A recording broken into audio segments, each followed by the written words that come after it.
What is going on, everybody? Justin here, aka No Good Comics, and welcome back to the channel. Today we are talking another episode of Comic Collector Origins. Really excited. I love the show. Been doing it for a while now. I think this is episode 68 now that we're on. We're really flying by here. So if you are not familiar with Comic Collector Origins, it is all about the community. It is where I bring on guests from the comic book community, whether it's on YouTube or friends from Instagram or other platforms.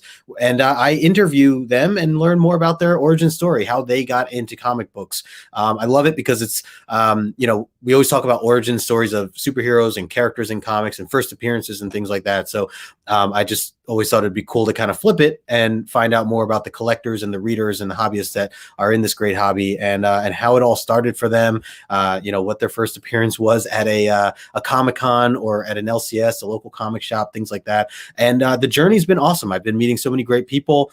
And I hope you, the viewer, are meeting some really awesome people as well. So, any guests that I have on here, definitely highly recommend reaching out to them, following them, talking comics with them. That's where it's all at right there. And I've just had so much fun doing this. So, just shout out to everybody who's been a part of this show, everybody who's been in the chat and supporting this show, and also the people who will still plan to come and be part of this show.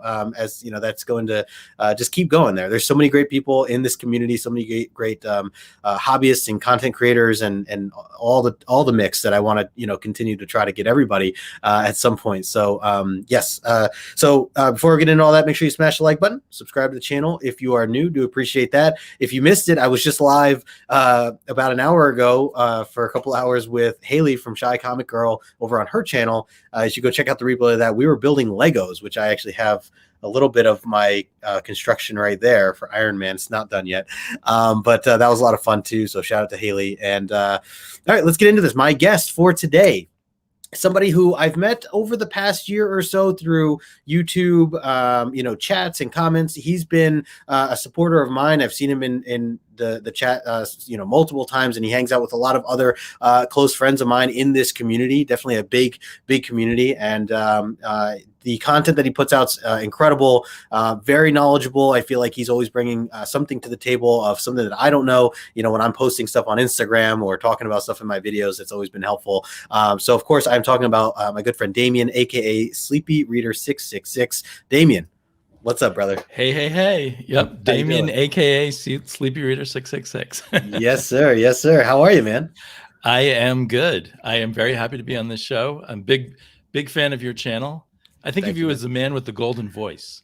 Oh, man. I appreciate that. Thank you so much. I'm pumped to have you on, man. I've had a lot of people recommend you as well in terms of having you on this channel or having you be a guest here. And like I said before, like you've definitely dropped knowledge to me before, whether it was in comments or comment sections on Instagram of just some of the knowledge of what you know about comics. And me being such a new reader still, all of it's been helping me. So, right.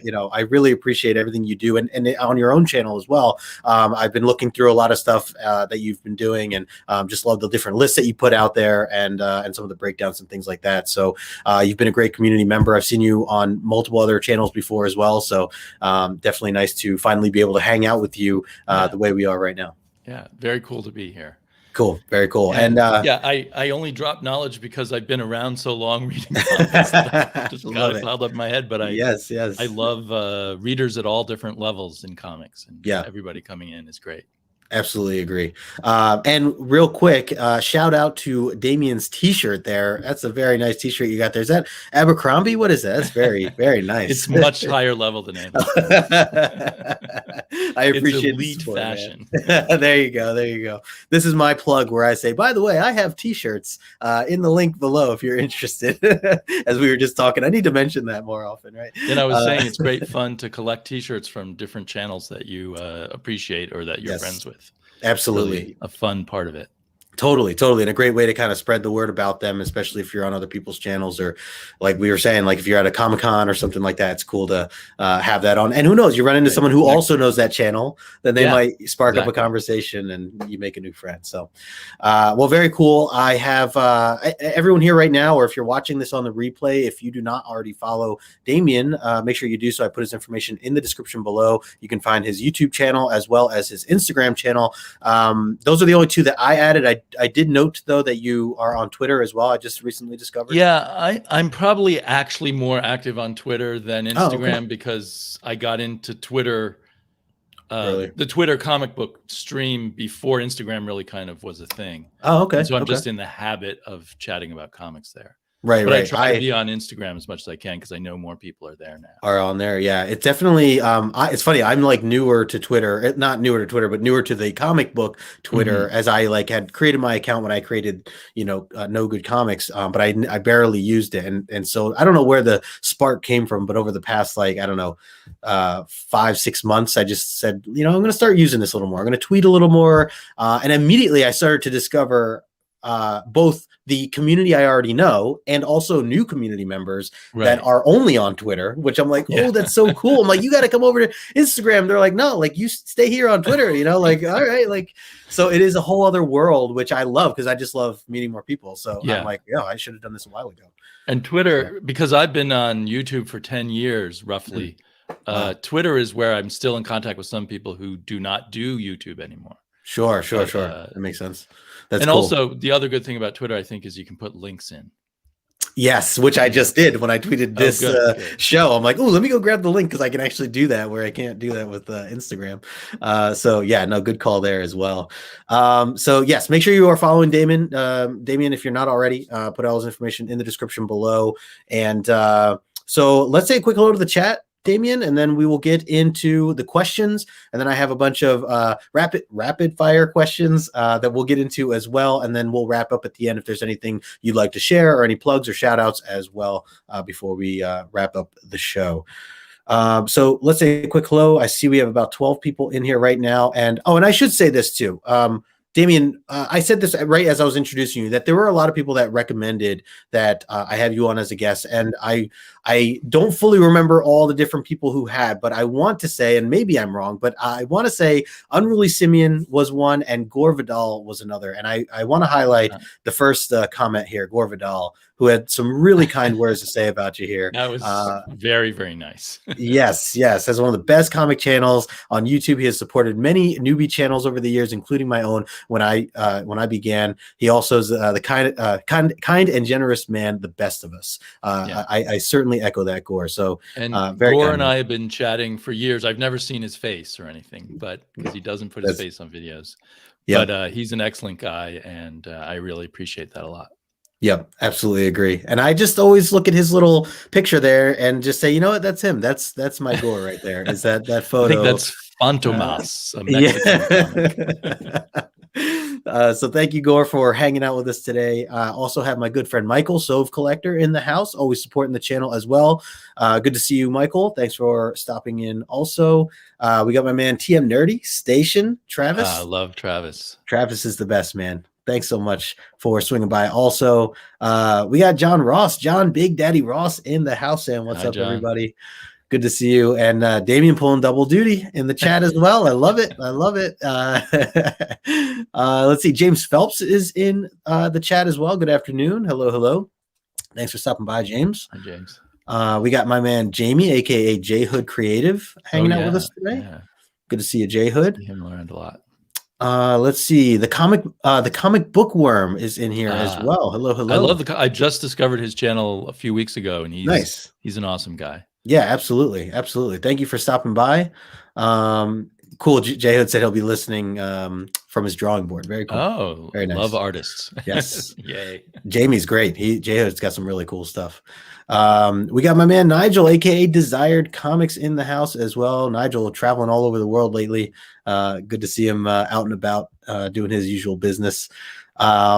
And we have my dad, Greg LaRoque, here. What's up, Dad? Thanks for stopping in as well. Is your dad the Greg LaRoque? He is. He is. Wow. Yes. I did not realize. I missed. I've heard you mention your dad was an artist. I did not pick up on that. Yeah, I've read so many of his comics. Oh, that's so cool. That's so cool. Yeah, he hangs out from time to time.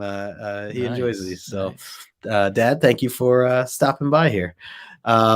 So, all right, cool. I think got through the chat for now. Anybody that has any questions or anything, or just feels free to chime in as we get started here. He goes, yes. Hey, we got JLS Comics in the house as well. Appreciate you stopping by. All right, so I'm here talking with Damian, Sleepyreader666. Damian, let's just start it with the first question I like to kick off, and that is, when did this hobby start for you? When did you first get into the interest of reading comics and the characters and the stories that come along with? When did that start for you? What was your environment like? Who did you have in your life at that time that encouraged that? So because of all the talking about comics over the years on YouTube, I started piecing together my comic book history more specifically. It was August 1971. Ooh, oh wow! And I was on a family vacation in Vermont. You know, the people with more money go skiing in Vermont in the winter, and the people with a little less money go hiking in Vermont in the summer. In the summer. And I was very bored. I was had just turned 10. And I was a very bored kid. And we were at a diner that was inside a pharmacy. You know, they used to do that. And there was a spinner rack there. And I was like magnetically drawn to it. Yeah. And my parents said, "Oh, you know what? Comics are bad for you. You can't get any." Oh, no. And I spent all lunch arguing with them. And finally, they gave me a quarter and said, "You can have just one, but only this time because we're on vacation." Right. Special. Wow. So I have, well, the comic I ended up getting was this one, The Avengers. Oh, nice. Avengers 93, which was a Neil Adams issue. Yep. Very nice. It was early in the Kree-Skrull War. But I really wanted to get this one too. Ooh, which is Conan number 10. And so for a couple of years after that, I kept thinking about wanting Conan. That is awesome. I also have figured out that these two were ones I was considering. Sorry, I'm going to pull up a lot of comics. You don't have to. No, I love it. I love it. Time. But what I realized later, reading about the history of comics, is the whole what's it called? That psychologist who in the 50s showed people that comics would turn you into a juvenile delinquent and stuff. And they had congressional hearings on it. My parents, as people in their late teens, early 20s, must have heard that stuff and they internalized it. And they literally thought comics would rot your brain. Wow. That people like your dad, Greg LaRocque, were turning me into some kind of monster. Right. Oh my goodness. But I became a Marvel maniac at that point. And I don't know if you're familiar with this issue, but it is this is my more beat up copy. It's a particularly amazing example of Neil Adams art. Oh, this thing is really falling apart, but so it has this incredible stuff going on inside of it. Wow. With Ant-Man going inside the Vision and stuff like that. Yeah, Tom Palmer on the inks, very good, Gregory. And so I was just so hooked, and I began my life of crime of finding ways to get comics that I wasn't allowed to get. Had to sneak around. Yes. And eventually I think my parents softened a bit, but they still thought it was, not a good thing and hope he gets over it soon and that kind of thing. And hey, don't you want to read some Charles Dickens? try to guide you in a different direction. Yeah. So once we were on an airplane trip, and in the airport they had a bunch of comics, and I remember that's when I finally got a issue of Conan. So this was my first issue of Conan, number 25 here. Wow. Which turned out to be the first one drawn by John Buscema. My wife bought me this signed version of it. Yeah, by John. And that's cool. I think at the same time or sometime around there, I also got my first Superman comic. But I decided, and this is a Neil Adams cover, but not on the inside, unfortunately. But I decided I totally loved Marvel. And I was just super obsessed by Marvel. And I convinced relatives to get me subscriptions for Christmas. And I found farm stands, because we lived kind of out in the country. I found farm stands where they would have a box of comics at the side of the farm stand where they'd sell comics for 10 cents and stuff like that. That's cool. That is cool. Gil Kane and too. So, and an interesting thing is, I think I bought that first comic was, this is total trivia, but it was the 10th anniversary of Marvel Comics. Fantastic Four #1 came out in 1961, August 1961. And I got my Avengers in August 1971. Oh, man. And I think I knew about superheroes from the Batman reruns of the Batman TV show. Adam West one. Mm-hmm. But it was, my mind was blown every time I found a new comic. There was always exciting stuff in them. Later, I stumbled across this, probably in one of those farm stands, this New Gods issue. Yeah, where they're on a boat being attacked by giant monsters, and there's this war of the gods going on Earth, and that's just stuff just blows your mind when you're 10 or 11. Sure. And slowly I began to like piece together who the various artists were. I was focused on artists pretty early on, so there were reprints of things like the Fantastic Four and stuff. So I remember this as an early Fantastic Four thing that I read. At one point I joined a book club just because they had one book about comics in it. You're like, I'll take whatever I can get and just be part of it. And then my parents had to like write letters to the book club saying, no, this is just like a 10-year-old. He can't pay for all these books. Oh no. Jamie here says, I'm only a little younger. My mother was grateful that I was just into comics rather than other stuff, aka drugs. Yeah. Well, my parents had a very unrealistic view of what kids and teenagers would be like. Yeah, the Glory Boat, exactly, Jay Hood. Yeah. That's still one of my favorite Jack Kirby stories. Very cool. And then I've found these two were stuck together. Oh. I found, or my mom found in the attic just when she left her house last year, a box of comics that I had wrapped up in some kind of cellophane. Oh yeah. I haven't unwrapped all of them yet. So here's a couple of them. Oh, hey, Daredevil. Daredevil nice. 100. Nice. And I don't know why, but I put the number of the comic right on the front as if I couldn't read it there. I'm not sure what I was thinking. And here's some other, just as time went on, Marvel just kept trying different things. There were these wild comics like this War of the Worlds, which was kind of like Conan versus the Martians in a way. Love it. And Master of Kung Fu. I love that stuff. Cool. And I did, now I love Batman, and I did get a Batman book. Someone for Christmas or something gave me this. One of the very few hardback collections that existed. There was a Batman from the 30s to the 70s and a Superman from the 30s to 70s. I don't know if they did any other characters. So I would read through all this. I think I colored some of the pages. That's cool. It's all black and white. At the back, there was one or maybe two, I think, Neil Adams.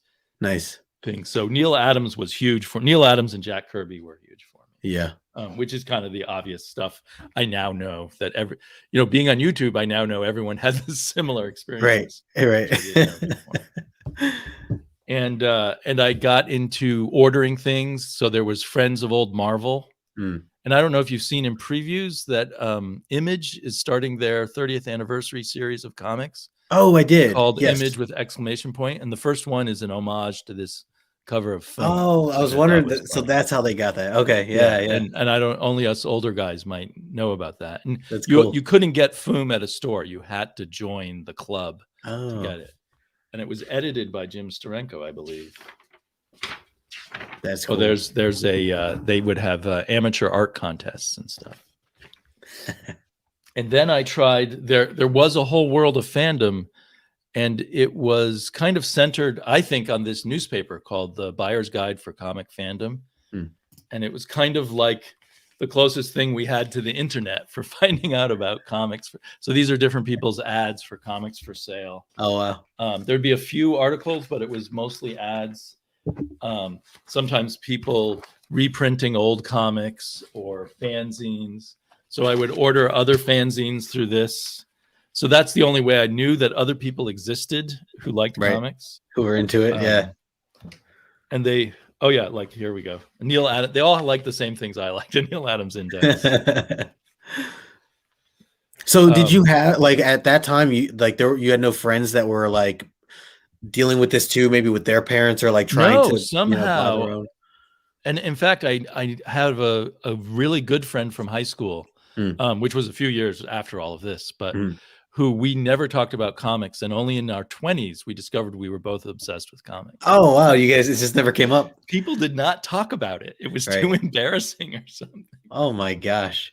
Hey, we got Herminio in the house. Station, Big Herm. Thanks for stopping in. One of my favorite YouTubers. Absolutely.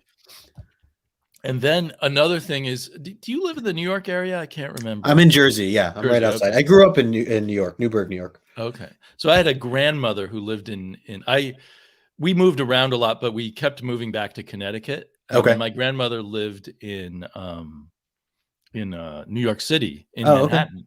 Yeah. And I was walking down the street one day, I guess when I was about 12, near her house, and there was a comic book store. Oh man. And it blew my mind. I mean, I never heard of a comic book store. This is what, 1974 maybe, or 75. Oh wow. And it I guess it's kind of a famous comics book store that doesn't exist anymore. It was called Super Snipe. Super Snipe, okay. And apparently the person who owns Super Snipe is the person who introduced George Lucas to Roy Thomas, and that's how they ended up doing the Star Wars comics and things like that. And I think, and I've heard now that everyone from Marvel used to go over to Super Snipe every week to buy their new comics to get their stuff they didn't get. So at Super Snipe, I got to learn about things like this Jim Steranko published magazine, Media Scene and stuff. That opened up a lot. So every time I visited New York, I could suddenly get all these really cool comics. Yep. That's where I found things like Savage Sword of Conan and stuff, which I guess as a kid I wasn't seeing at the where I lived out in kind of the rural areas. There was just one town over had a drugstore that had some comics, and that in the farm stands. Yeah. So, but then I started finding out about, and I think I also got Cerebus there actually a little later on. Are you currently in Connecticut? No, I'm currently in Portland, Oregon, on the West Coast. Okay. That's part of why I miss a lot of people's live shows, because of the time differential. All you East Coast guys are doing things too early. Yeah. But yeah, we traveled around a lot. That's probably part of why I was kind of a lonely kid. I mean, there were some good aspects to it. Sure. But we lived in Hawaii, we lived in California, we lived 1 year in Switzerland. Wow. I was in Switzerland. That was when I was 14, and there was nothing to read because it was all in French. Yeah. Switzerland, where they speak French. Wow. But this one tobacco store carried one magazine in English, and it was The Spirit. Ooh. And I had no idea that Will Eisner was like the giant of comic books. Right. So I spent that year just sort of reading Spirit comics. Nice. And that's kind of what expanded me beyond Marvel, I would say, and made me realize, there's other stuff in comics. Yeah. I don't know if you've read The Spirit, but you probably heard of it. Yeah. So The Spirit, is that like they did the Frank Miller? Frank Miller did a terrible movie of The Spirit. Okay, I do remember that. If you read Frank Miller's first Daredevil run, it's extremely influenced by Will Eisner. Oh, okay. I would assume your dad has studied Will Eisner art. Yeah, perhaps. I don't want to presume too much, but he just mentioned most artists back then did. He just mentioned Savage Sword used to use all the Filipino. Yes, those Filipino artists were incredible. Cool. Yeah, in fact, I try to collect some of their original art now. Oh, nice. I don't know if your dad was ever inked by them. Yeah, I don't know. I'm sorry to get into your dad. No. It's cool. It's so new to cool. me, and I'm like trying to remember regular artwork. I think like on Legion and other things like that. Yes. Yeah, he did a lot of like late '80s, early '90s. He did Flash and stuff, and Spider-Man for Marvel, and Flash had kind of gone back and forth between the two. Hey, we got Sheena in the house. Hello, Sheena, HK wifey. Thanks for stopping in. And I totally loved those Filipino artists that your dad's mentioning. Yeah, he's Filipino too. So he's Filipino too. Yeah. Oh, okay. I did not realize that. Yeah. Here he said, oh my God, Spirit is Eisner, not Miller. Yeah. No, I just was saying like that's what I was thinking of that movie that came out. That's what I had to recognize. That's the only way. Well, that's the problem with movies, right? They overwhelm people's knowledge of the original stuff. Yeah. But that was pretty sad that movie was so bad that because Will Eisner's work might have reached a larger audience. Right.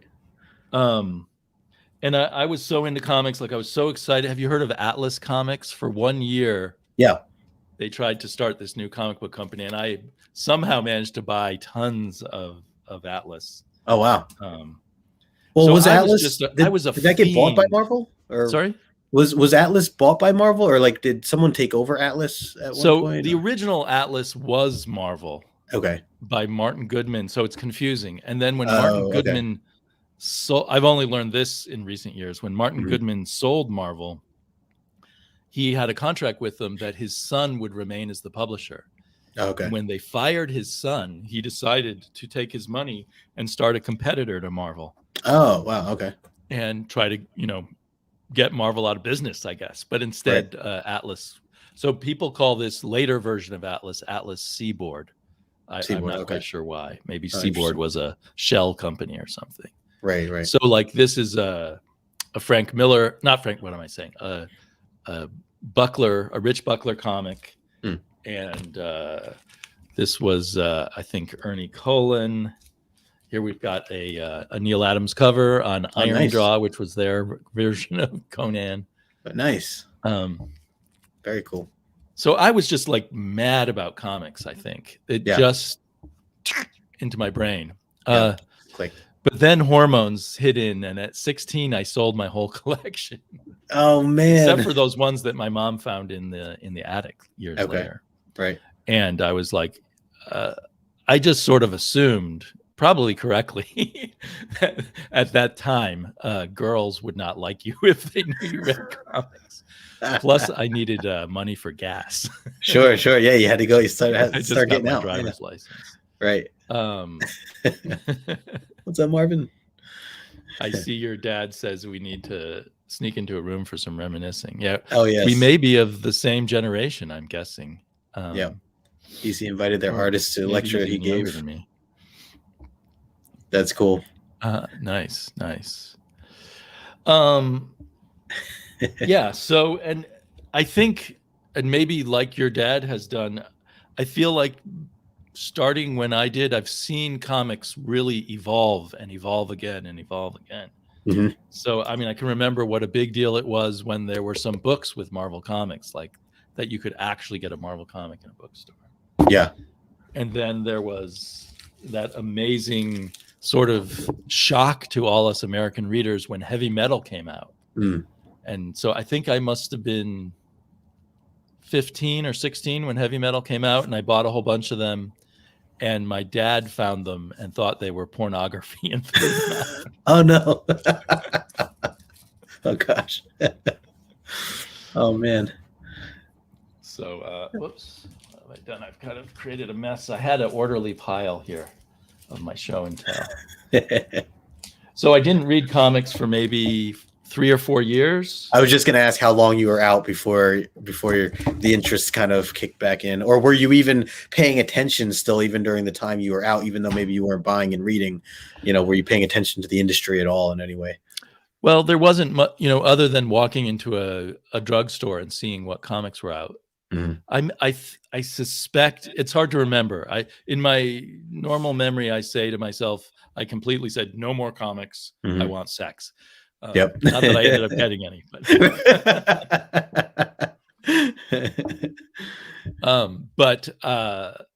but I may have still gone to that when I visited my grandmother. I might have still gone to that comic book store in New York.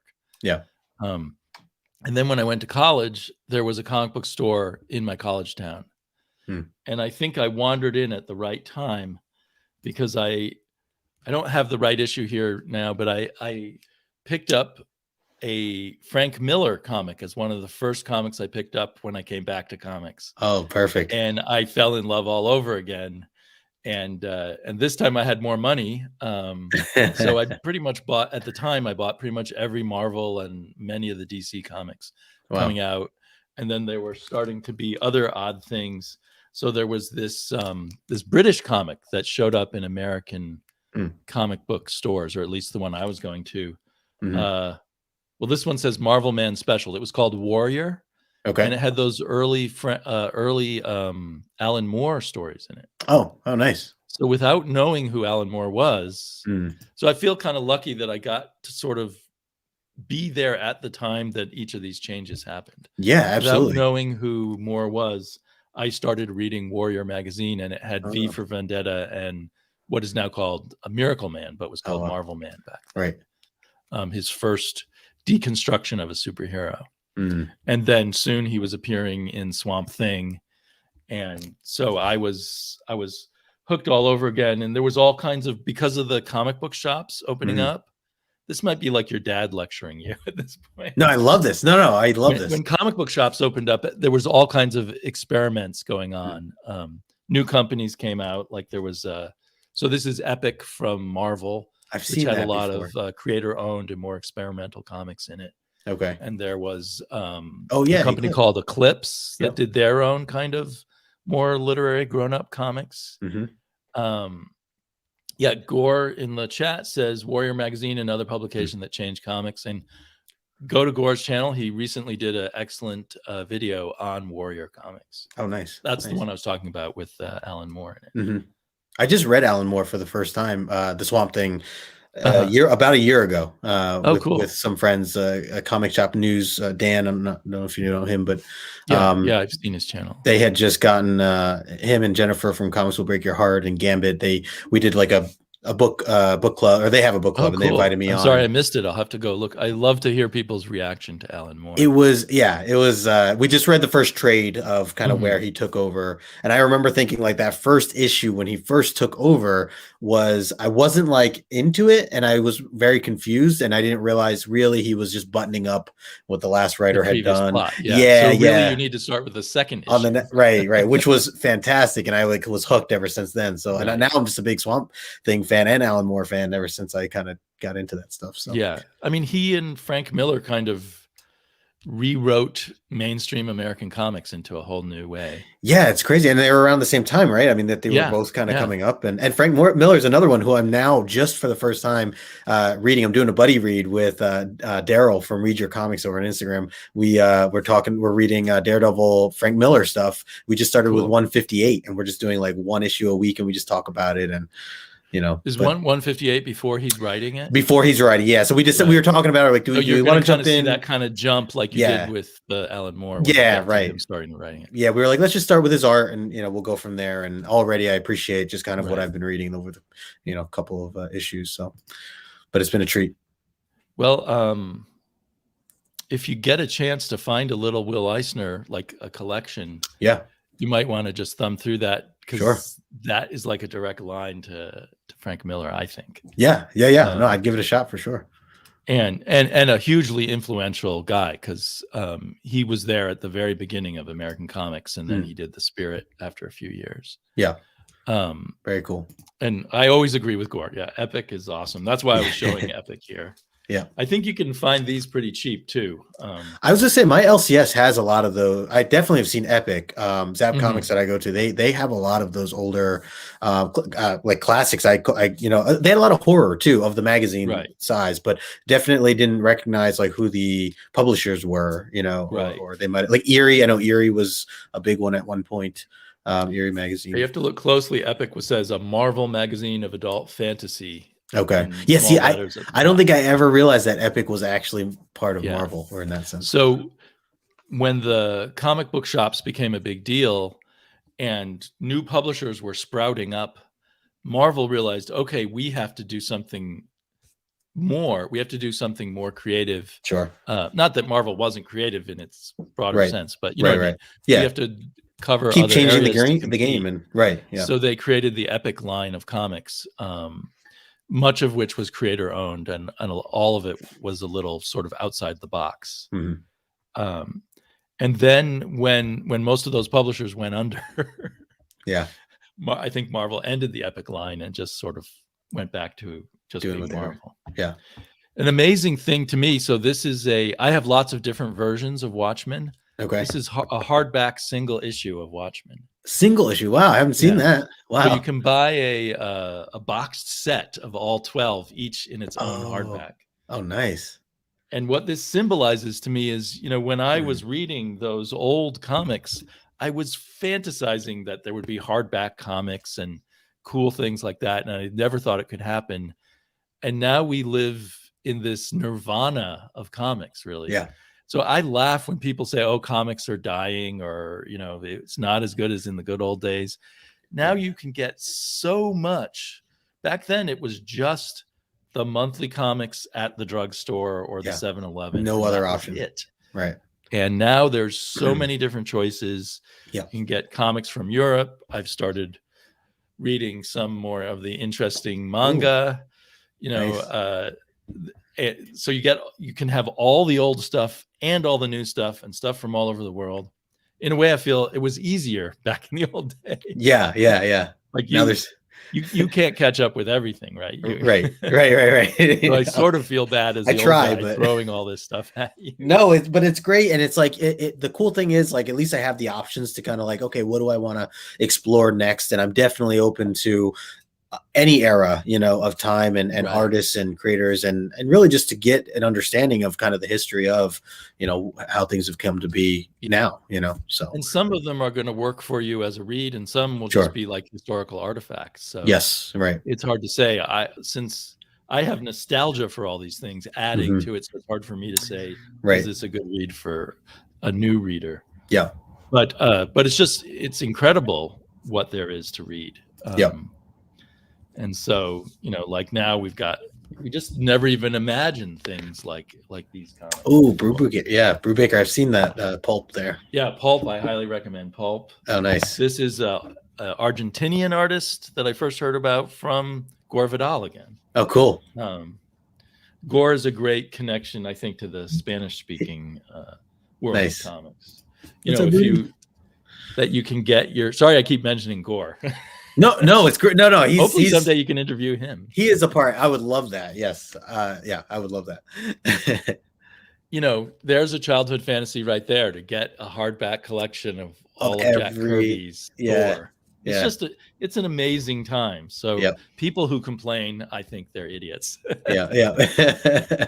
Of course, you can spend a lot of money. Sure. Yeah. As with any hobby, as I'm learning with Lego.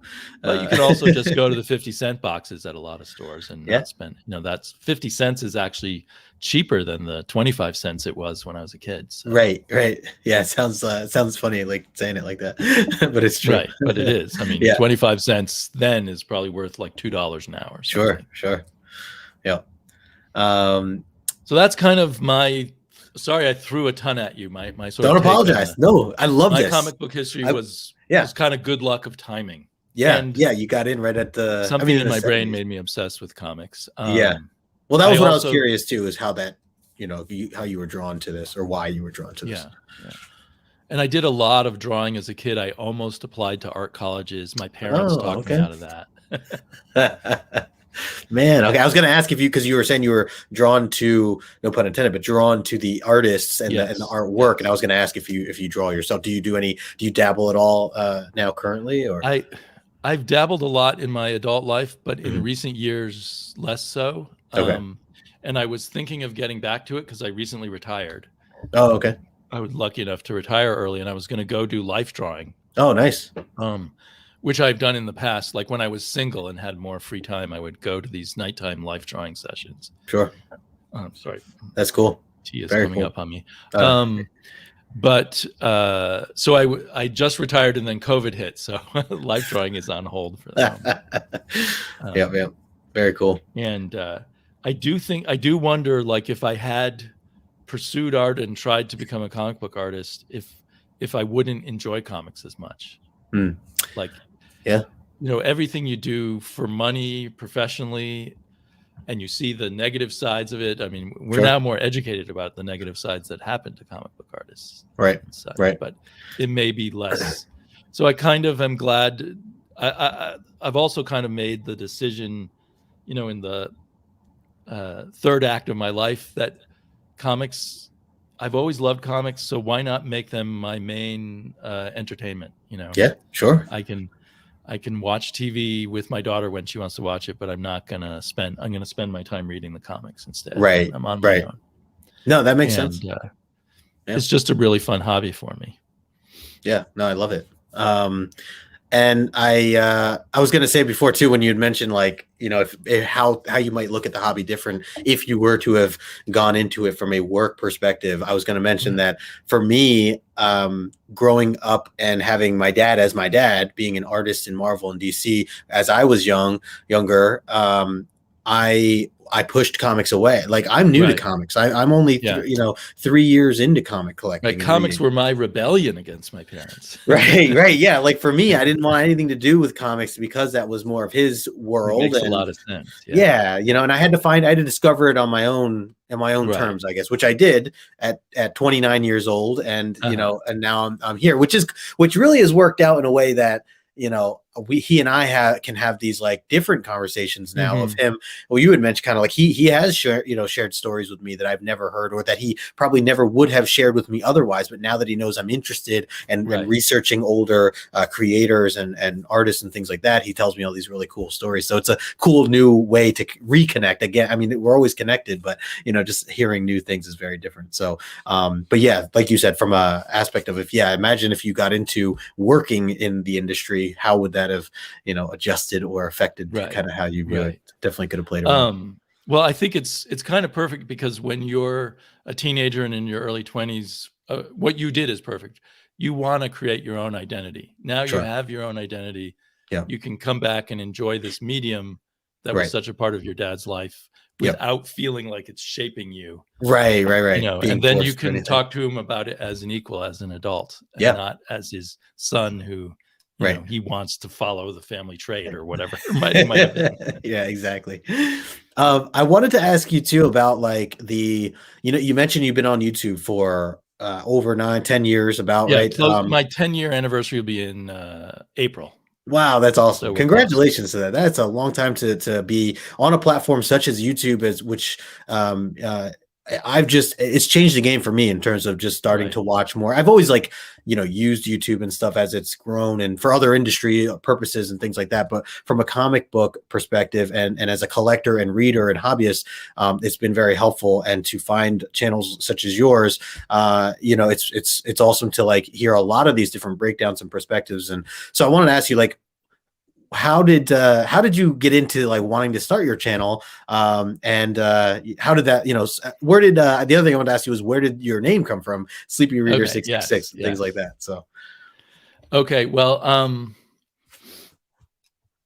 I had a daughter relatively late in life, and I had a high-tech job that I worked with nice people and they treated me really well, but it was a very dull job. Okay.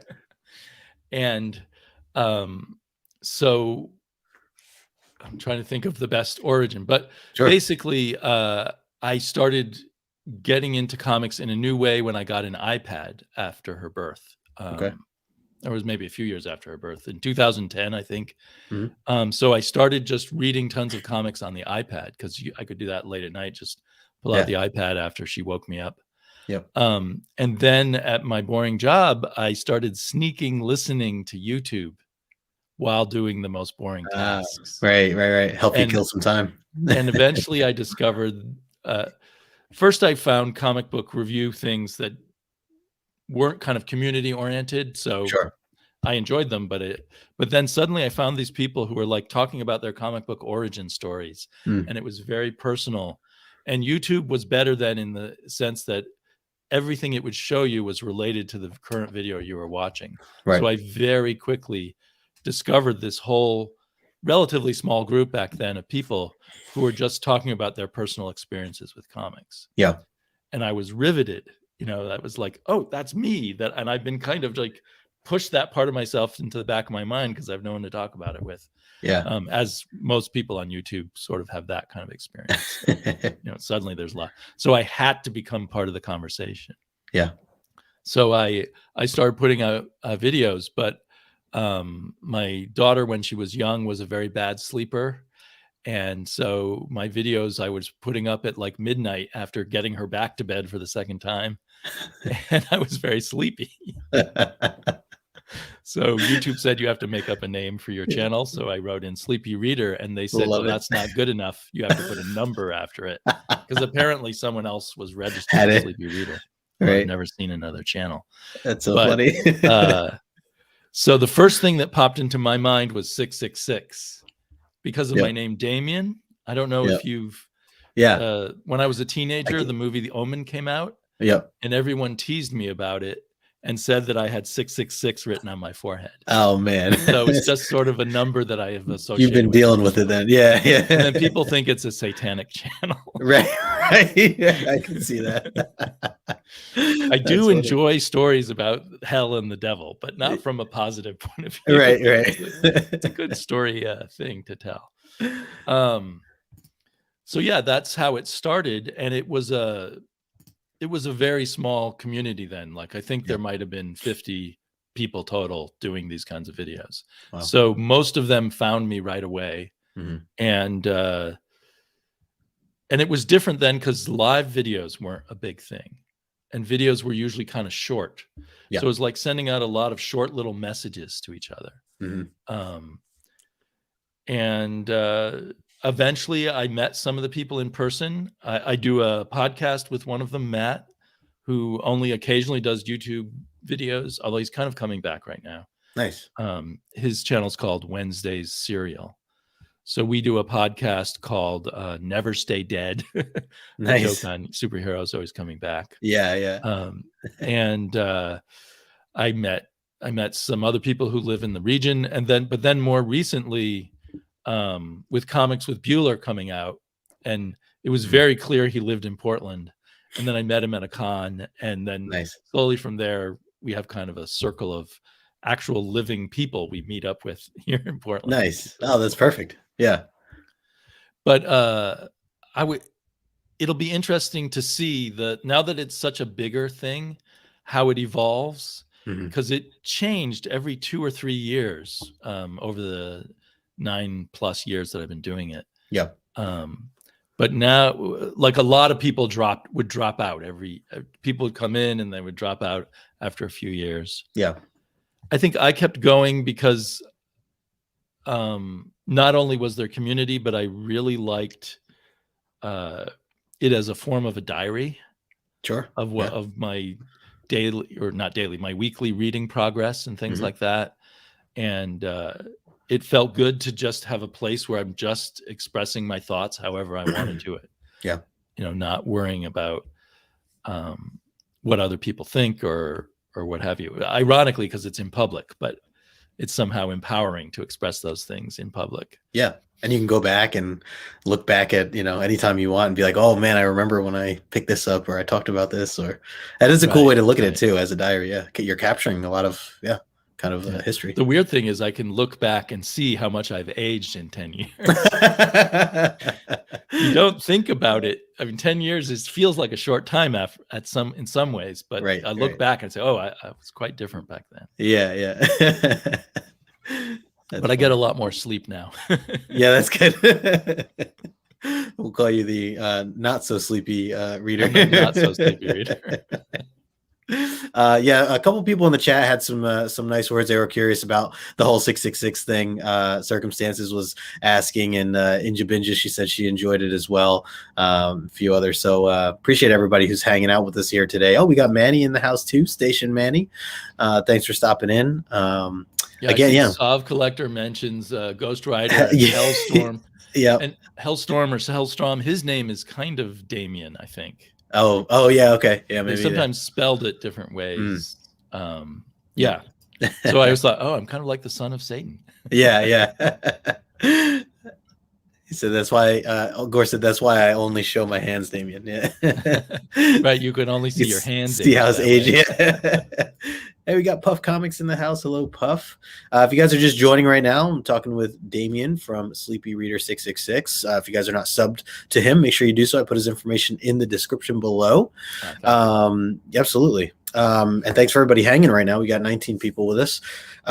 So yeah, this is I loved hearing this because I'm always interested to hear kind of where, as we talk about the journey of like comics and stuff, like I believe YouTube and the content we put out as content creators is very much part of this hobby as well. And so it's interesting to hear kind of the history of that too, in which, like I said, I love the kind of hearing the story of how you come up with your name. And there's a lot of creative names out there and you just never know, what kind of stories are behind them. So that's really cool. And like I said, 10 years. My daughter, when she saw the t-shirt this morning, was enjoying the name of your comic. Oh, nice. She likes the wordplay. Yes, thank you. Yeah. I'm always switching it in my head to good to know comics. So I've actually had people call me that in chat. Like if I'm in someone else's chat and their video, they're like, oh, if they're not familiar with me or they don't see it right away. If you read it quickly, you totally could read. You want to flip the good. Yeah. You're not alone there. John says, I really enjoy these interviews while I'm working in the house. Damian is new to me and about my age. Perfect. Very cool. Thanks, John, for chiming in here and hanging out with us. Yeah, sometimes I feel like I'm the oldest one on YouTube, but I know I'm not. So it's good to be reminded there's other people. Totally. It's also good to see there's a lot of people who seem in their 20s and early 30s coming in. Yeah. Again, for the people who say comics are dying, I think they're totally wrong. Right. No, I agree with you. Yeah, it's crazy. Even just from my 3 years, this was going to say too, even just from my 3 years of being in and paying attention to Instagrammers and YouTubers, I too have like seen some people come and go, even just within that short period of time. Yeah. But I'm definitely seeing a lot of new faces, a lot of new accounts being made, which is great. I think a lot of it has to do with the TV shows and the movies that are, getting people either into it or back into it. Maybe they were into it when they were much younger. Back into it. Yeah. And they're like, oh, I used to watch Bullseye Bob. Yeah. Loved comics as a kid and got back into it recently because of the movies. Yeah, which is great. I'm like, any reason to get people to kind of, re-find their passion or interest for this hobby, I am all for. So and then us all finding each other on YouTube. It's pretty amazing. Totally. Yeah. You talk about how you met, a few local friends as you started to get more and more into the YouTube stuff. Right. And that's same for me. Like I've been able to go to a couple cons now, even before the pandemic and also throughout this time. And it's just been so incredible you legitimately make friends. Damian, like if you're in New Jersey, anytime you have to hit me up, we'll have to grab a beer or something or coffee, like just catch up because that, having these experiences with people, you truly develop these friendships and connections with people that you wouldn't know. Right. So that's another reason why I encourage more people to, get into being a part of YouTube or Instagram, even if you don't want to show your face or, keep it private, totally, you could still do that. I used to encourage everyone to start their own channel, and then one of the cycles, or maybe two of the cycles, things got negative. Oh yeah. And I stopped encouraging people because I didn't want to suck them into that. But it doesn't. I personally measure the current cycle as starting around the time I discovered Bueller. Yeah. It seemed like a lot of people came in after him. Yeah. And then maybe a lot of people came in because of Robbie. I don't know who inspired you. If it was anyone specifically, but I just jumped into the Instagram side of things first. That was where I whole Instagram grew, and then I just started to see. Yeah, like Instagram was all I knew. Like, and I had followed some people that had a YouTube channel, but anytime I'd read it and they were like, "Come see my YouTube channel," I'm like, I don't want to leave this app to go to another app or anything like that. So at first I was kind of not against it, but I just like wasn't interested. And I don't know. I have to give credit to like.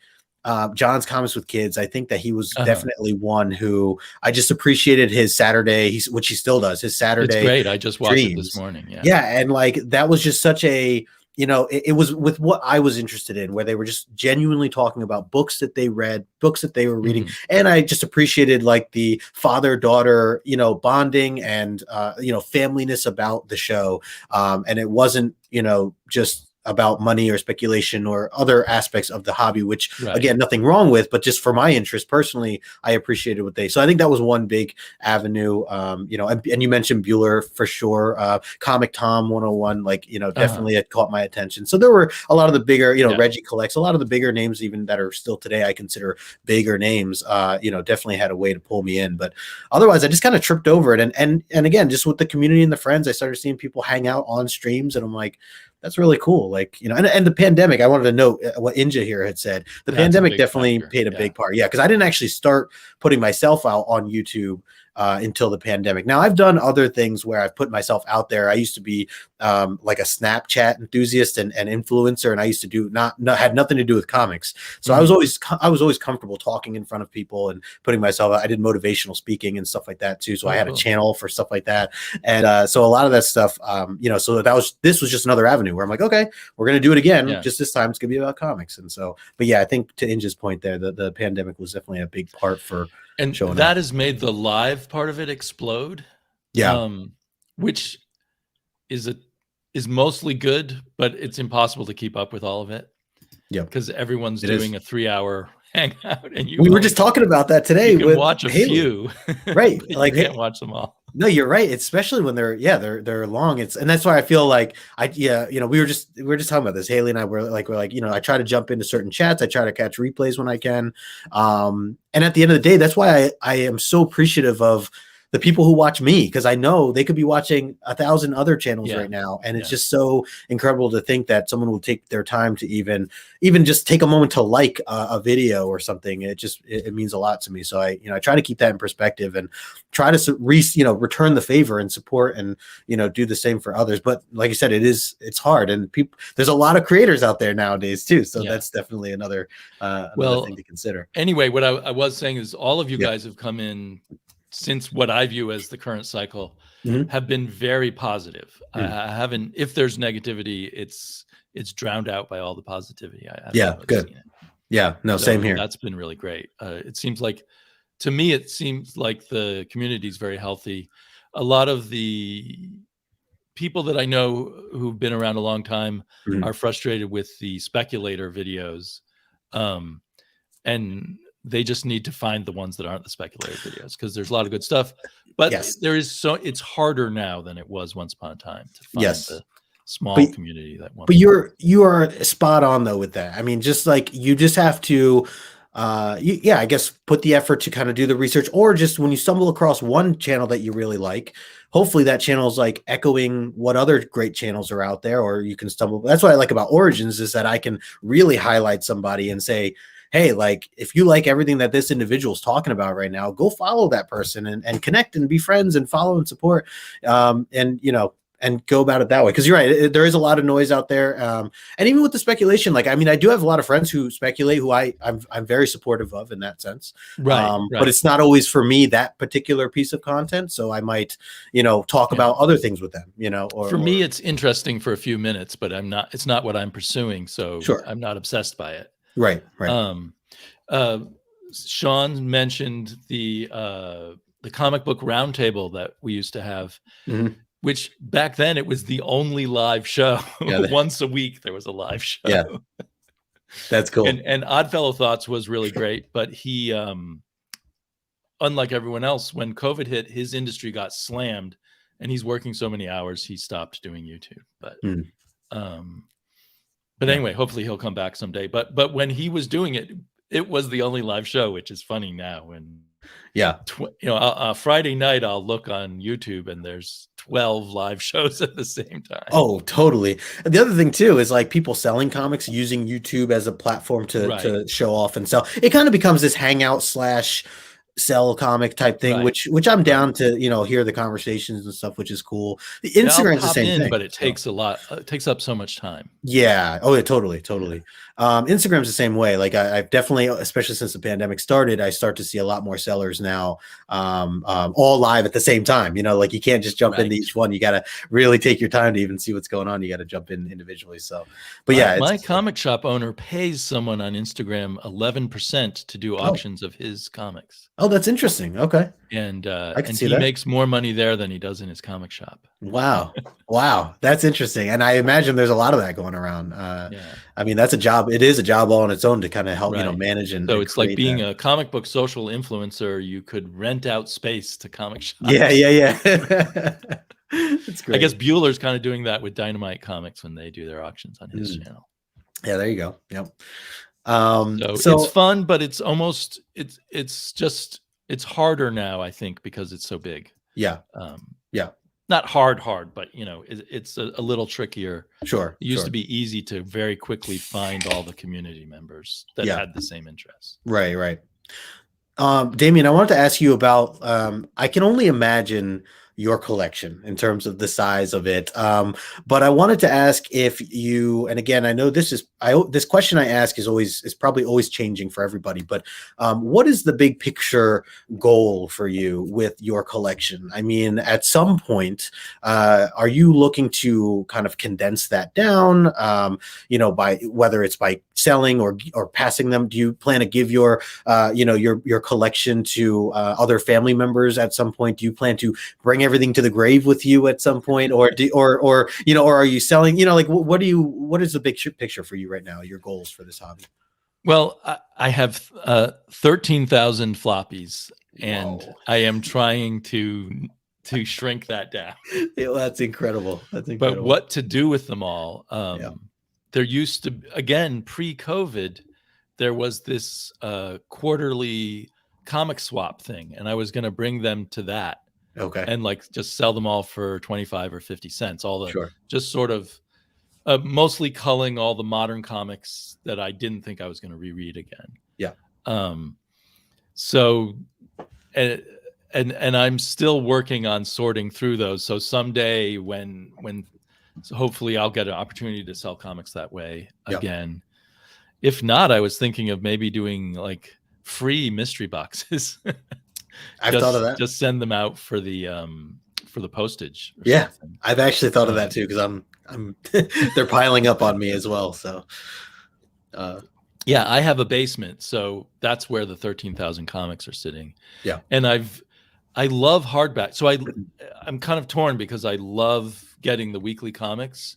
I think YouTube I used to fluctuate in and out of comic book shops or just getting the trades. Yeah. And YouTube has sort of focused me on how much I really enjoy every week getting some new comics, reading the next chapter of all my favorites. Yeah.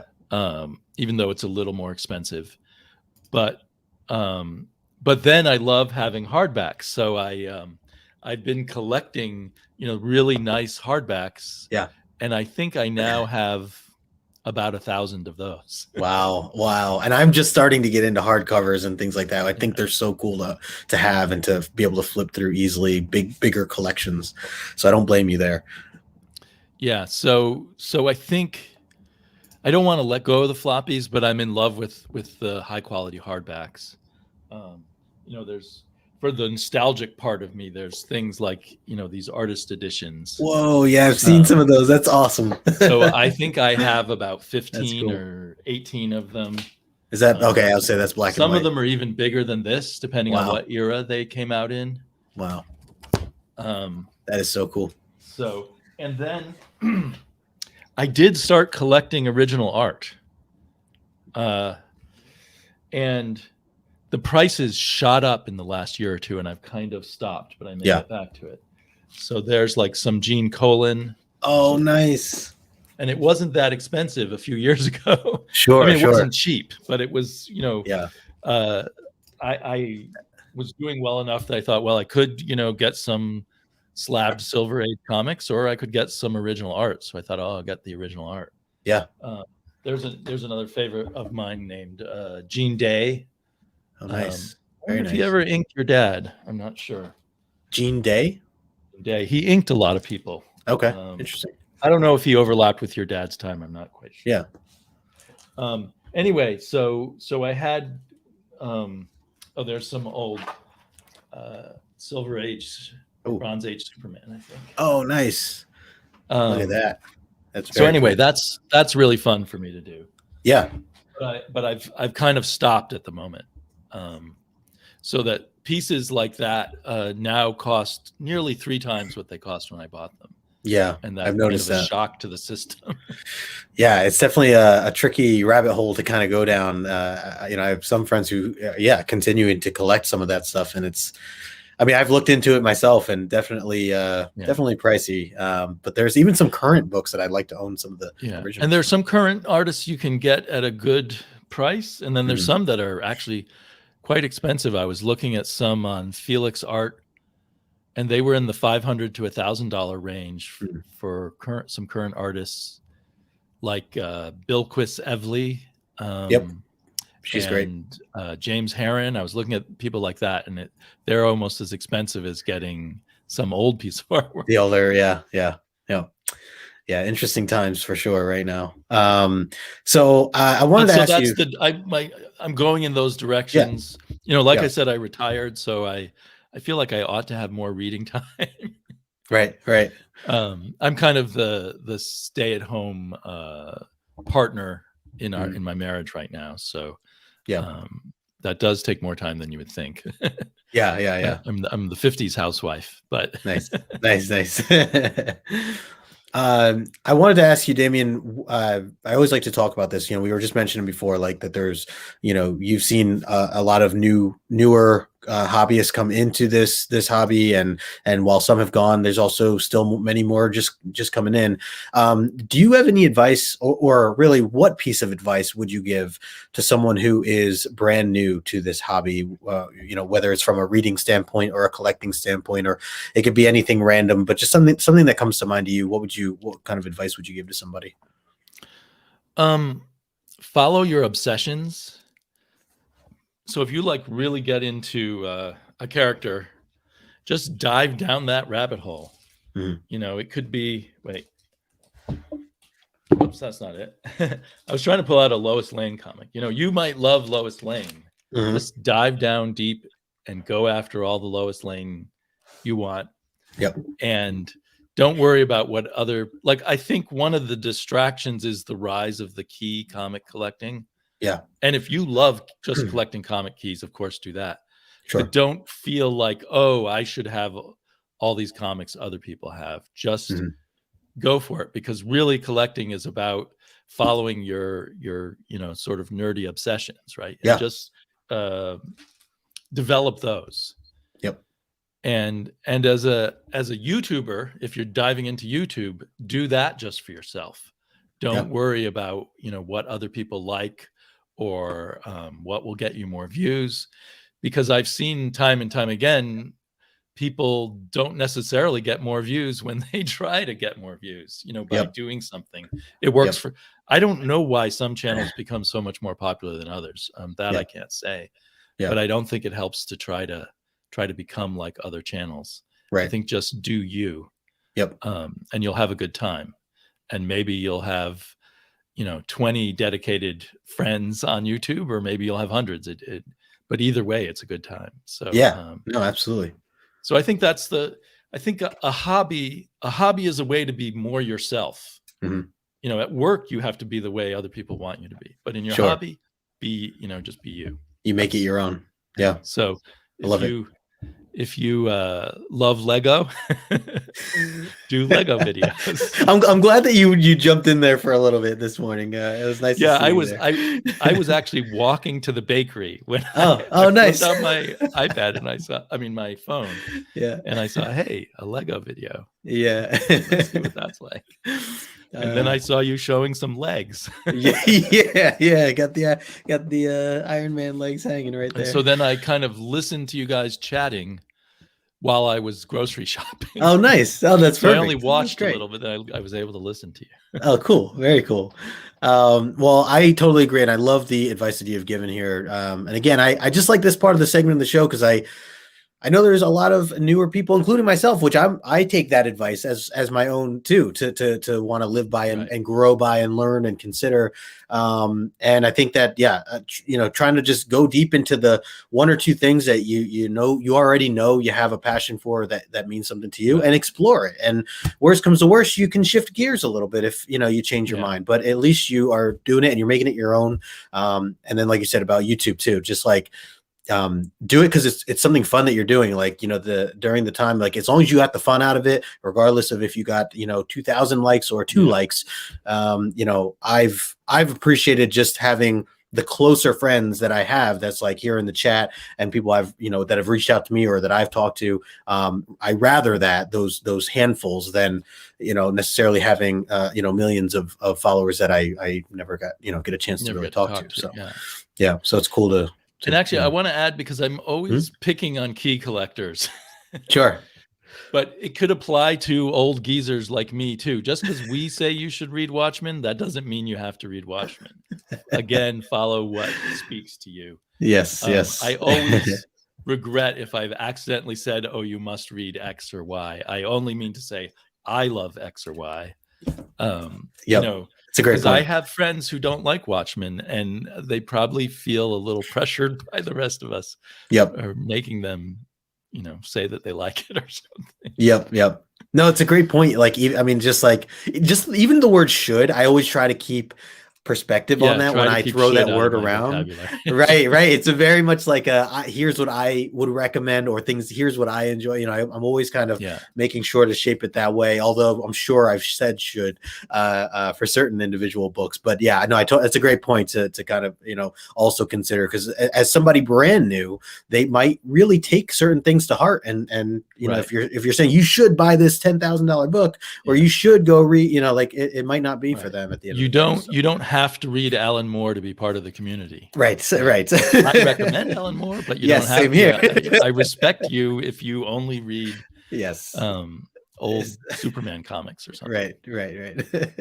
Injust says perfectly said. Yes, absolutely agree.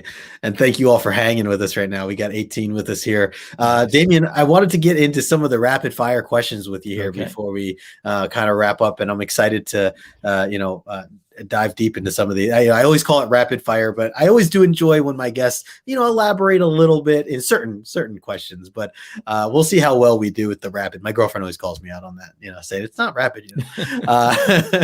But let's start here with the first one, which I want to ask you is, if you had to choose just one, who is your favorite comic book character of all time?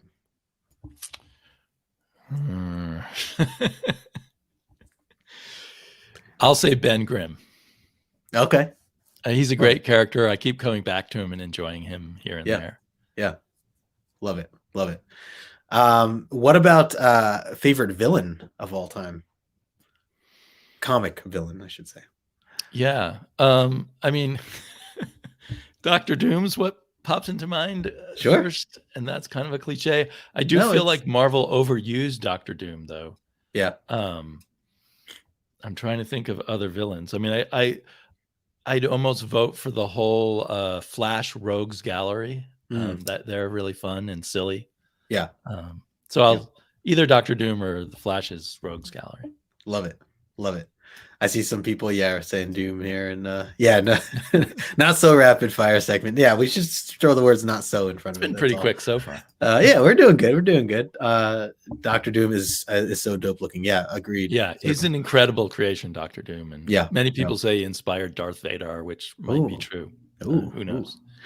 If you could only choose one, who is your favorite comic book artists of all time?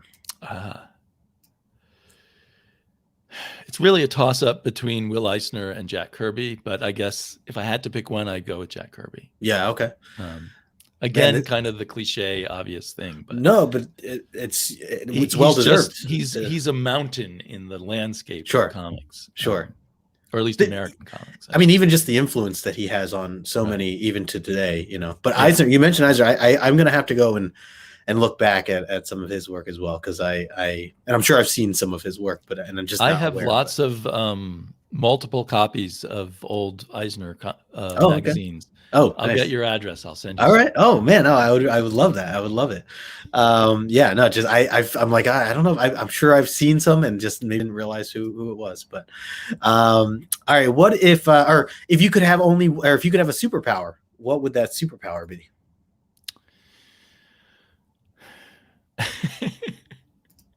It's funny that I've thought about this a number of times. I can't decide which one.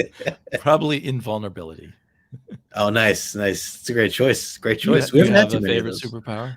We haven't had too many of those. I always think about the mutant Domino and her power of luck, and how I feel like I kind of have some. So just with appreciating life and everything that's in it for me. So I would love something like that. I think that's obviously there's so many little unique things that can work with that the imagination can really take. I believed when I was a teenager, I believed I had some special extra good luck. Yeah. And then it went away in my 20s. Oh no. Everything went wrong in my 20s. Everything went wrong in my 20s. But it seems to have returned in my 50s. I had a lot of good luck again. All right, there you go. Hey, these things have to come and go every once in a while. But it would be interesting to have that as a superpower. Yeah, totally. Make life very interesting. Oh yeah. What was the last comic book that you read? I am in the middle of reading New Byrne. I was reading that before the show started. Is that the new issue 3? I know issue 3 just came out. Okay, so I haven't read it yet. But oh, nice. And before that, I read the new Goon. I don't know if you're familiar with the Goon. I've heard of Goon, but I've never read it. It's by Eric Powell, and he formed his own comic book company, somebody Albatross, to publish it. Oh, okay. So it comes out irregularly, and it's very beautiful. Nice and crazy. Very nice. What did you? He said you probably haven't seen Eisner art, but you've seen other artists use his tropes and inventions. Okay, right. He's all over the DNA of comics. Right. Okay. Herminio says Justin's the male Domino. I knew it. Yes. There you go. Hey, what's up, VP? Thanks for swinging by, man. Yeah, definitely catch the rewind for sure. So, all right, let's see. Moving on here. What's your favorite comic book based movie of all time?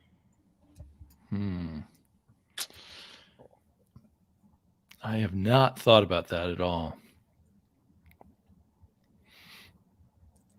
But you know what? I'm just going to say the first Avengers movie.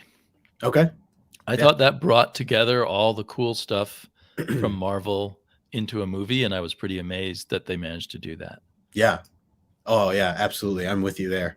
Everything in the MCU nowadays, I'm just watching and I rewatch and yeah, there's probably other comic-based movies that were really good. Yeah, like I remember I really liked The Mystery Men, but I never read the comic that was based on. Yeah, I forgot about that. Yep, very cool. Let's see here. I am going to switch gears here just a little bit. We'll do some this or that, and then I want to ask you some non-comic book related stuff as well. So we'll start out with something easy here. We're going to go with Pepsi or Coca-Cola. Coke. All right. Yeah, I'm with you there. Pizza or cake? Pizza. I like you, Damian. I like you. Batman or Daredevil? Oh, that's hard, but I think Batman. Okay, yeah, that's fair. That's very close, though. I had changed this around. Harley Quinn or Poison Ivy? Poison Ivy. Okay, all right. From a writer for writers, James Tynion or Ram V? Ooh, that is hard.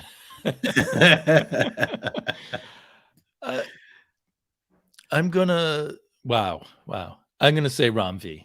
Okay.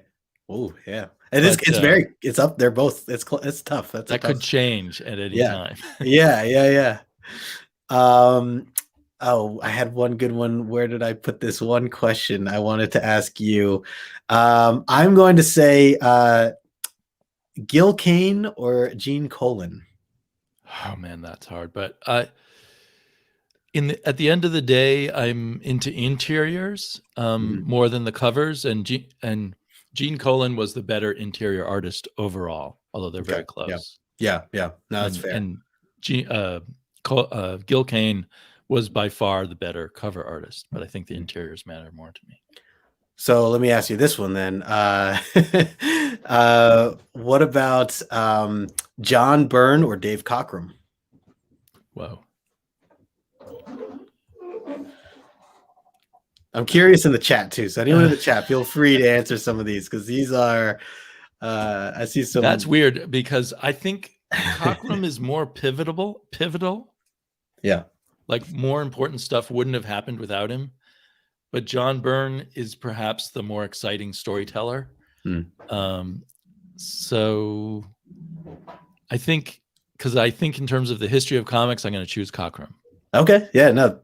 And I always like to clarify, just because you're, I was gonna say, just because you're choosing one, we know, we know your love. Down. Right. Yeah. So I love it. By the way, John's here. What's going on, John, from John's Comics with Kids? Hey, John. Says he's trying to get ready. Watched your video this morning. John, that video with his daughters is like the ideal example of what the comics community is all about to me. Agreed. 100% agreed. Just hanging out, chatting.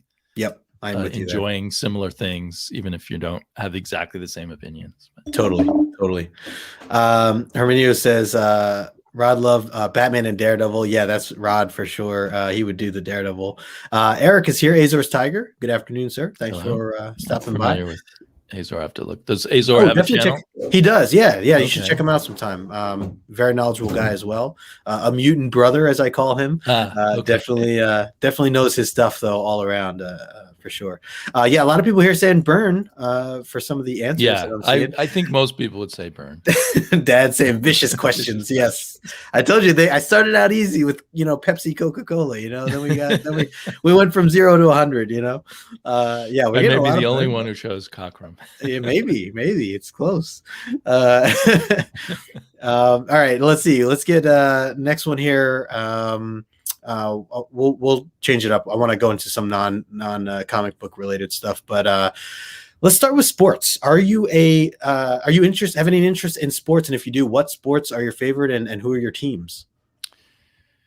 I don't follow teams. Okay. Yeah. So I enjoy watching football when I get the chance, but I don't really follow or root for a particular team. Okay, that's fair. Other sports I like to watch. I used to like to watch tennis. I somehow lost interest in that over the years. I like to watch things like skiing and stuff like Olympic sports. Sure, they got the Olympic winter Olympics right now. I need to get on that. Yeah. But I think football is my favorite to watch. But I don't know. Yeah. I'm just not a rooting for a team kind of guy. I don't know why. No, that's fair. Have you ever played sports? Like, are you anything that you are into at all in that sense? In high school, I played soccer, and before high school, I was on a swim team. Before we moved, like I mentioned, we lived in a rural area. There was no swimming pool. Right. So I was quite a good swimmer, and I was an okay soccer player. I was a mediocre tennis player, but I was on the tennis team, and no one else could play tennis either. So I was number one on the tennis team for 1 year. Nice. And I think that's why I liked watching tennis for a while. Yeah. And then mostly, like in my 20s and 30s, I did a lot of jogging. Okay. Not very exciting. But. Yeah. Very cool. What about let's talk a little bit about music here. Where do you stand on music? Do you have a specific genre or set of genres that you really appreciate most? And do you have a favorite artist or band that stands out to you with music? Well, I have a lot. I mean, probably like everyone, I go through different phases, right? Sure.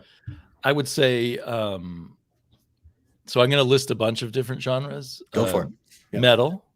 Nice. And in metal, maybe Sepultura is my favorite. Ooh, okay. Very cool. We'll have to talk more about that. But I also love Slayer, and there's a lot of others I like. Yeah. But I haven't kept up with it too much in recent years. Okay. And I love blues. My current favorite in blues is a guy named what's it called? Reverend Peyton and his Big Damn Band. Oh, okay. And there's only 3 people in the band, so it's nice. And they're kind of hillbilly blues. I would, for lack of a better way of saying it, they play acoustic blues, but it's kind of hard driving. But I love blues of all kinds. And like I love the Mississippi Hill Country Blues. I don't know if you're familiar with that. R.L. Burnside's the most famous one of those. Oh, Burnside, I feel like I've heard of. Yeah. So I again, before COVID, I went to blues festivals every summer. I was really into that kind of thing. Okay. I also love, what is called world music. I love a lot of the pop music from Africa and some of the kinds of music from India. Okay. Like I think it's Pakistan, the Qawwali music. I don't know if you ever heard of that. No. That's cool though. Sounds interesting. So those are some of my favorite areas. I also had a big punk phase. Nice. And nice. My favorite band was Husker Du. Oh, okay. And over the years, I've gone to like a bazillion Bob Mould concerts because he was the leader of Husker Du, and then they broke up, and okay, he had he a did his solo own career. thing. Yeah. So that's sort of gives you kind of some of the areas. Yeah. No, I love it. So you like going out live concerts, things like that? Yeah. Before I had a kid, probably that's where I spent the most money was live concerts. Oh, cool. Okay. I love. And then I was kind of thinking again. Now my daughter's 13. It's easier to go out to stuff, but COVID, and I don't really want to go to concerts till COVID's gone. Yeah. No, that's as much as I love music, I just don't feel like doing that. Sure. No, very cool though. It sounds like you're open to a lot of different genres, obviously, which I'm the same way, and I feel like there's great music in all genres. And I feel like I've said that before on the show, but like, just a matter of taking time to kind of find the ones that are right for you. And but that's really cool. Yeah, and like comics, I'll get very nerdy about it and take a really deep dive. For a few years. Yeah, so that's absolutely. Why I have all these different at different times. I was taking deep dives into those different nice areas. Have you ever listened to a band called Opeth? Yes, I love Opeth. Oh, great. I've never seen them live, but I would like to see them. Yes, definitely put it on your list. They're very entertaining. I've seen them multiple times. I brought my girlfriend. Cool. She actually loves them now more because the lead singer, Michael Ackerfeld, is hilariously entertaining and doesn't necessarily mean to be. He's just the way he talks and the things he talks about on stage are very entertaining. From the albums that I have, I would assume he's a very serious guy. You would, and I don't know how he does it, but he's just very funny and he doesn't. I don't know. He's just the way he talks and the things he talks about. Yeah. But yeah, I'm a big Opeth fan. That's an awesome band. Yeah, that's great that you listen to them. Yeah. I feel like it's a very hit or miss on if I mention that to somebody, a band such as that, since they're not necessarily an American band or on the radio over here per se. But I did a lot of exploring with like heavy metal for a long time. I used to have a heavy metal podcast for a while. Oh, cool. When I was younger, I used to do blogging, and me and a buddy of mine, we used to write reviews on brand new metal band albums that would come out from, a lot of them from Europe, different parts of Europe. Right. We were trying to introduce them now to be the area where more metal happens. Yeah. Oh yeah. I would love to go to some of those big heavy metal events that are like 6 days long, things like that. One day I'd love to do that. That's the difference. I'm too old. I don't want it. That sounds like a nightmare to me. Perhaps. I mean, it probably will be all those sweaty bodies for days. Right. I remember seeing like documentaries on it, and I'm like, man, it looks so awesome. People just like literally camping out and like, but I've never really had the experience before, but maybe it's easier said, No, kind of you thing, should do it sometime in your life for sure. But I just, I'm over that kind of thing. If I do it, I'll make sure to film some of it. I'll throw it up on the channel. That would be cool. I used to post little clips from blues festivals every summer on cool. the YouTube channel. Nice. So I would do like I would just film like, oh, here's an interesting band, and I would film it with my phone for just like 30 seconds, and then I would make a montage video that I would put on YouTube. Nice. Very cool. No, I mean, it would be a great way to see a lot of good bands at once. Yeah, totally. I just don't think at this stage in my life I want to put up with all the hassles, all the crazies. Yeah. No, I don't blame you there. Let's see. Do you drink coffee? And if you do, how do you like your coffee? I'm drinking this Starbucks Nitro right now. Oh, nice. I love this Nitro coffee. I've never had that. I don't think I've ever had that. Only some cafes have it, and then they sell it fairly expensively at the grocery store. I bet. Yeah. So I don't know if you've ever had like a beer with nitro in it. No, I don't think I have. It's not the same as something carbonated, but it is some kind of gas they put in it. I guess nitrogen. Wow. Sure. And it makes it really smooth. Oh, okay. So, it takes. I mean, I like coffee in all different ways, but my stomach sometimes has problems with the harshness of coffee. Sure. And somehow this seems very smooth on it. Works. I'm about to try that. I like Starbucks. I haven't dabbled in that though. Yeah, if you go to a Starbucks, they have it, fresh nitro. Nitro cold brew. It's always a cold brew kind of thing. So I think my favorite way of having coffee is as a cold brew. Cold brew, yeah. Yeah, no, that's fair. Especially summertime's perfect. John Ross here says, I'm with Damian. I love live music, but the last time I saw Maiden, too many sweaty men. Yeah, that's fair. That is fair. I don't know why, but because I go back to the 70s, I was really into what was called heavy metal then, which we wouldn't call it heavy metal anymore. Yeah. But I remember going to a Ted Nugent concert. Oh, man. And he shouted out, "Oh yeah, New Haven," because it was New Haven, Connecticut. "There's lots of great pussy out there." And I looked around, and there wasn't a single female within my vision. It was all dudes in denim jackets, because that's what they wore. Yep. That's funny. I don't know why that just popped into my head. Yeah, no, it's great. It's great. Eric says the nitro will keep you up. I used to drink that on the night shifts when I was working 2 jobs. Maybe it delivers the caffeine faster into your system. There you go. Yeah. He said cold brews are easier for the stomach, less acidic. Okay, oh, so maybe that's why, because I do have trouble sometimes. Yeah. With especially in the morning, my stomach seems more sensitive in the morning. Comic book fever, yeah. I'm not a fan of Ted Nugent in his modern self. Yeah. But I loved him when I was 16 or 15. He said, I just stick with the regular cold brews now. Yeah. Nice, Eric.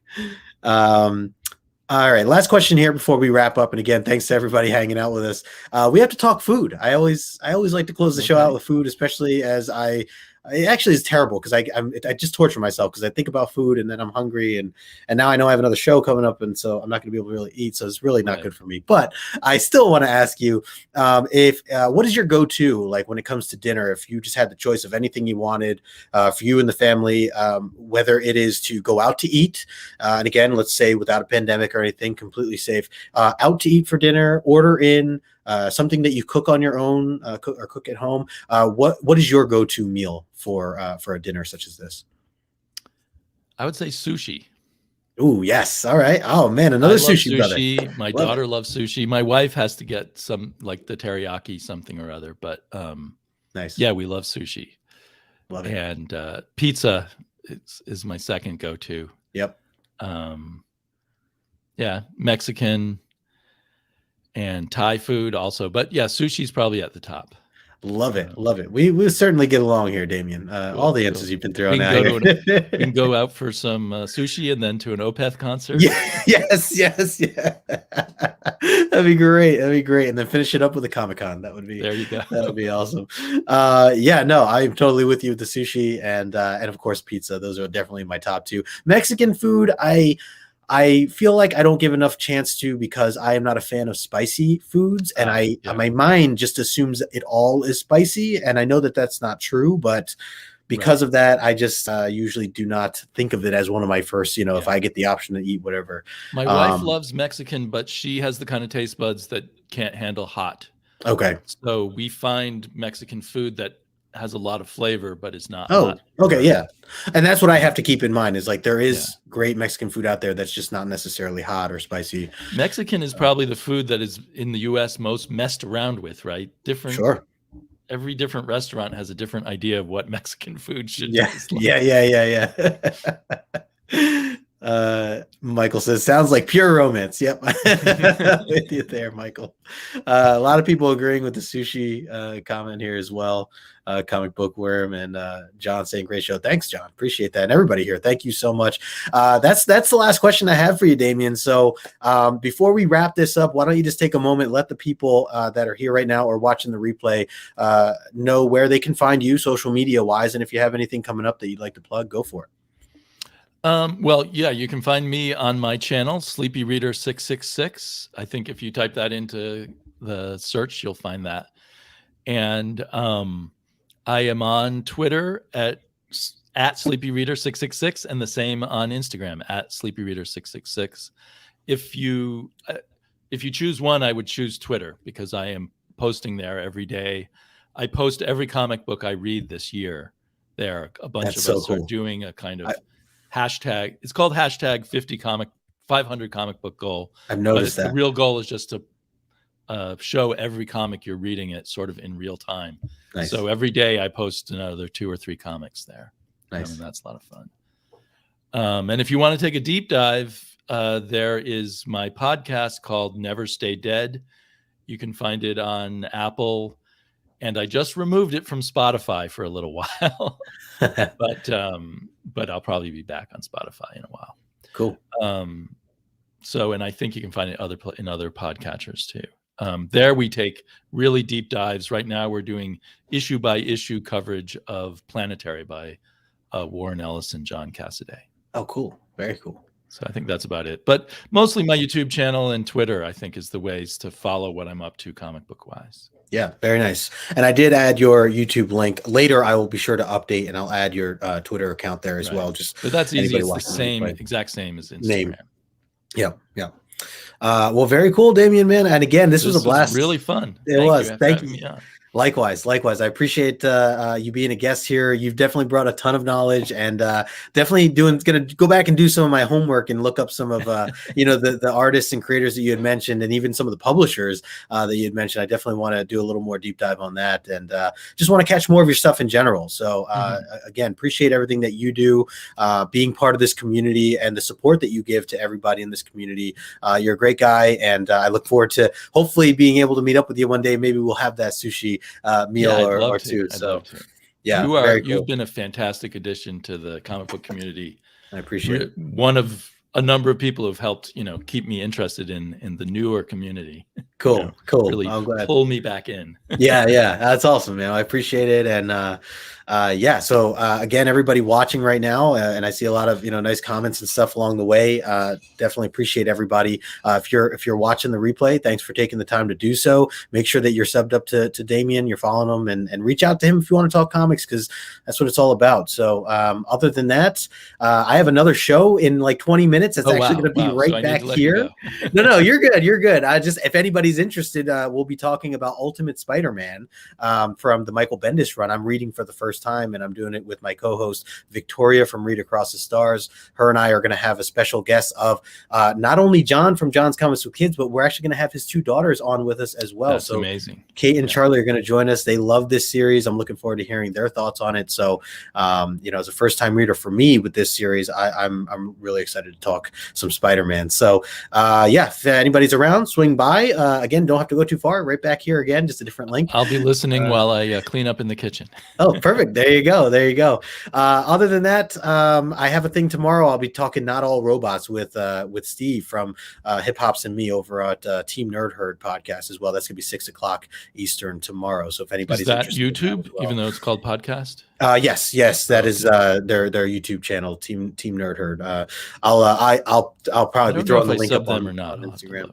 They're great guys. They're great guys over there. It's a group of them, but Steve and I are going to be the ones breaking down Not All Robots, the newer read. An interesting one too. So Mike Diodato, it's been a great read. So other than that, appreciate everybody hanging out with us today, and we will catch you next time.